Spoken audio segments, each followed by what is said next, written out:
We provide you the platform to turn your dreams into reality. Give wings to your aspirations with KR Mangalam University. Gaza में भुखमरी और मानवीय संकट पर Israeli विदेश मंत्रालय ने एक तस्वीर सोशल मीडिया पर शेयर की है, जो अब चर्चा का विषय बन गई है।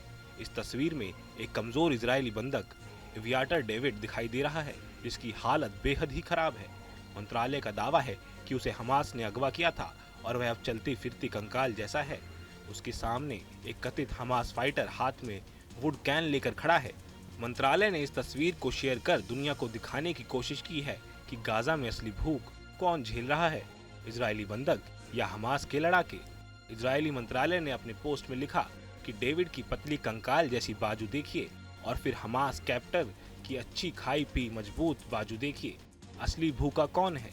इसके अलावा मंत्रालय ने ये भी कहा है, इस्लामिक जिहाद के लड़ाके आराम से खाना खा रहे हैं, जबकि बंधक भूखे मर रहे हैं। प्रधानमंत्री नेतन्याहू ने भी इस मामले पर बंधकों के परिवारों से बातचीत की। उन्होंने कहा कि हमास की क्रूरता की कोई सीमा नहीं है। इजराइल जहां गाजा के लोगों को मानवीय मदद दे रहा है, वहीं हमास बंधकों को भूखा मार रहा है और उनकी हालत को कैमरे में रिकॉर्ड कर रहा है। दूसरी ओर गाजा में हालत बेहद ही गंभीर है।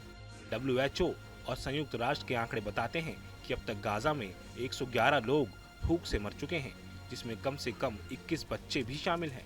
WHO प्रमुख टेड्रोस अधानोम ने कहा है कि गाजा में जो भूखमरी है वह प्राकृतिक नहीं है, बल्कि इंसानों की बनाई हुई है। रॉयटर्स की एक रिपोर्ट के अनुसार अप्रैल से जुलाई 2025 तक 20,000 से ज्यादा बच्चे गंभीर कुपोषण के कारण अस्पतालों में भर्ती किए गए हैं। संयुक्त राष्ट्र की रिपोर्ट बताती है कि गाजा में हर दिन कम से कम 500 से 600 ट्रकों की जरूरत है ताकि सभी को खाना, पानी और दवाइयां मिल सकें। लेकिन 29 जुलाई तक सिर्फ 100 ट्रक ही गाजा पहुंच पाए हैं, जो बेहद ही कम है। गाजा में भुखमरी की सबसे बड़ी वजह है इजराइल द्वारा लगाए गए प्रतिबंध। अक्टूबर 2023 में युद्ध शुरू होने के बाद मार्च 2025 में इजराइल ने गाजा की सभी सप्लाई पूरी तरह रोक दी थी। मई से थोड़ी राहत भी दी गई, लेकिन तब भी कड़ी निगरानी रखी गई ताकि कोई मदद हमास तक ना पहुंच पाए। WHO का कहना है कि लगभग 80 दिन तक कोई भी खाद्य सामग्री गाजा नहीं पहुंच सकी है।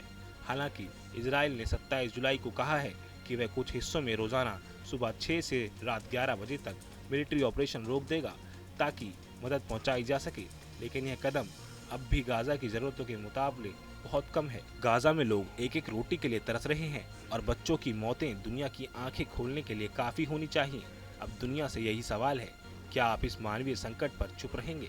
Bureau report, news nation. जहां भक्ति है हर शब्द में, कथाओं में छुपे हैं दिव्य रहस्य और ज्योतिष देता है जीवन को दिशा। धर्म से जुड़ी हर बातों को जानने के लिए हमारे चैनल स्तुति को सब्सक्राइब करें।